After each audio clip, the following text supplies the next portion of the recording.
নমস্কার, কেমন আছেন সবাই? আমি দিয়া, আমার ছোট্ট চ্যানেলে সবাইকে স্বাগত জানাই। নতুন বছরের শুভেচ্ছা সবাইকে। তাহলে তোমাদের সাথে আজকে শেয়ার করি যে নতুন বছর নববর্ষের দিনটা আমি ঠিক কীভাবে কাটিয়েছি। ঘুম থেকে উঠেই মা ব্রেকফাস্ট নিয়ে চলে এসছে, লুচি, জিলাপি আর তরকারি।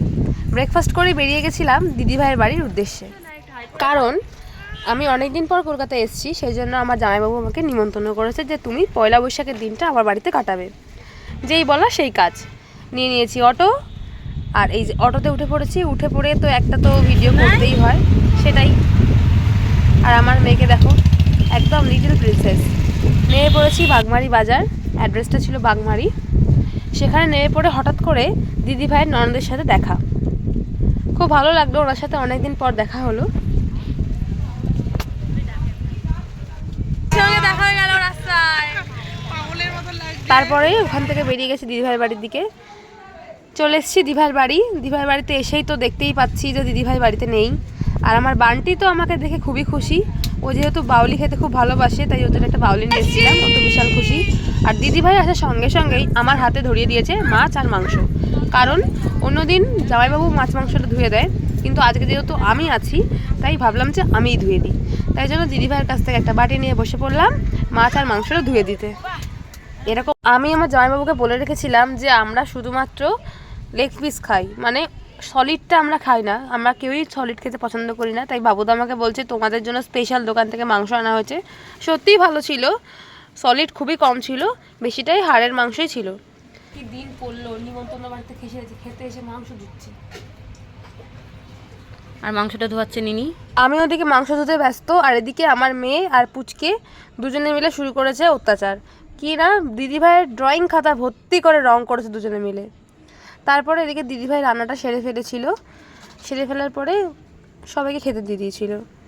আর পয়লা বৈশাখ বলে স্পেশাল তো থাকবেই, চিকেন হয়েছে, তার সাথে ছিল পটল ভাজা, আলু ভাজা, মোটামুটি ভালোই খেয়েছি। আর এখানে দিয়ে দিয়েছে দিদিভাই সবাইকে খেতে।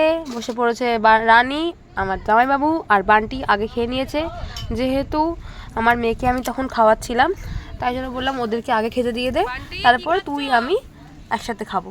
আর যেই বলা সেই কাজ, দিদিভাই সবাইকে খেতে দিয়ে দিয়েছে। আর আমি আমার মেয়েকে এদিকে খাইয়ে নিয়েছি, কারণ আগে ওর পেটটা ভরা থাকলে আমি শান্তি।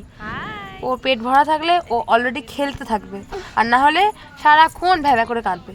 খাওয়া দাওয়া কমপ্লিট, খাওয়া দাওয়ার পরে রেস্ট নিয়ে বেরিয়ে পড়েছি এবার বাড়ির উদ্দেশ্যে। যেহেতু ওখান থেকে আমরা একটা জায়গায় যাব।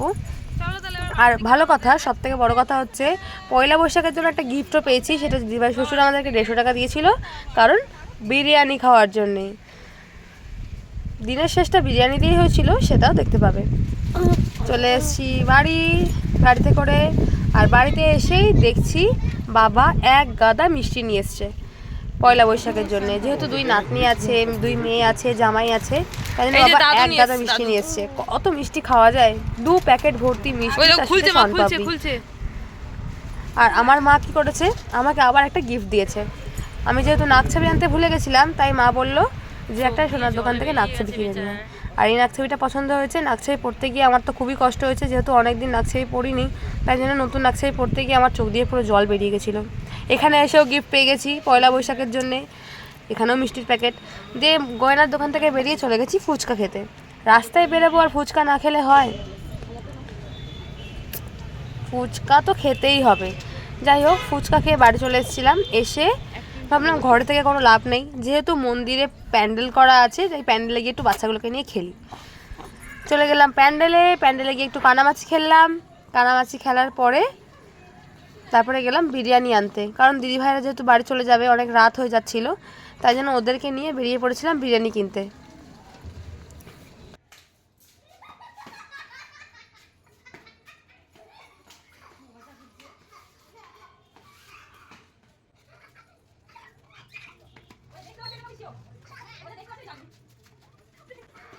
বিরিয়ানি কিনে দিদিভাইদেরকে অটোতে তুলে দিয়ে আমরা বাড়ি চলে এসেছি। বাড়ি এসে প্লেটে রেডি করে ফেলেছি বিরিয়ানি। এবার বিরিয়ানি খেয়ে আমরা ঘুমিয়ে পড়েছিলাম। তাহলে আজকের মতন এখানেই টাটা, দেখা হচ্ছে আরও একটা ব্লগে। পাশে থেকো, সাপোর্ট করো, এটা আমার নতুন চ্যানেল। তোমরাও জানিও যে তোমাদের পয়লা বৈশাখটা ঠিক কীভাবে কাটলো। টাটা।